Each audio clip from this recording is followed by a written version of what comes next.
Making Gears of War 2's story mode as epic as possible has been a main focus for the Gears team. But that's not to say that the mode that solidified the first Gears of War as one of the greatest games on Xbox 360 hasn't received its fair share of attention. In fact, the multiplayer has been expanded, refined, and tweaked for all the hungry Xbox Live fans out there. And there's plenty to salivate over until November 7th. First, the gameplay changes. Much of the refinements from the story mode make an appearance in multiplayer, so enemies can be captured and used as human or inhuman meat shields. There are portable shields of the non-meat variety, brutal executions can be triggered on unsuspecting foes, and chainsaw duels are there in all of their adrenaline-fueled button-mashing glory. There are also some new toys to play with. Grenades can now be made into proximity mines to blow bad guys to Kingdom Come, and new weapons like the Mulcher can render the nastiest dudes into tiny bits of meat. My personal favorite of the new additions is the Scorcher, a flamethrower that leaves a very satisfying charred effect in its wake. However, these tweaks wouldn't be much without modes to support them. Thankfully, Gears 2 has 6 multiplayer modes to wage destruction across. The standard deathmatch called Warzone can now support up to 10 players for 5-on-5 fragging, and Annex returns if you want some King of the Hill style action. But it's the new stuff that has you interested in Gears 2.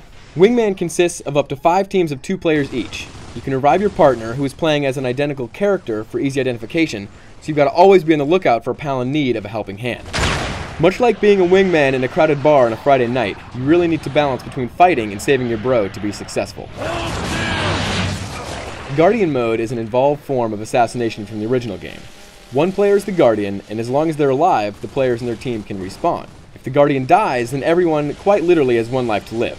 Suffice to say, you want to take the Guardian out first. Luckily, there's a handy indicator that points out his general location, making the search that much easier.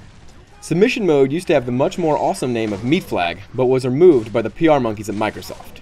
We'll get over it someday. It's basically capture the flag with a twist.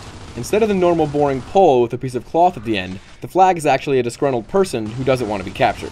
You'll have to subdue him, put him in a not-so-friendly chokehold, and drag him to a capture point to score. The final mode is an IGN favorite, Horde.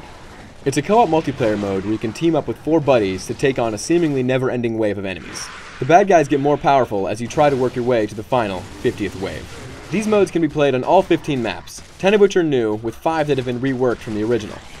Add in the new battle and ghost cams that let you always watch the most intense moments of a match when you're waiting to respawn, a screen capturing system, and level-specific hazards such as Razor Hail that brings down pointy pain, and you have a very interesting multiplayer experience.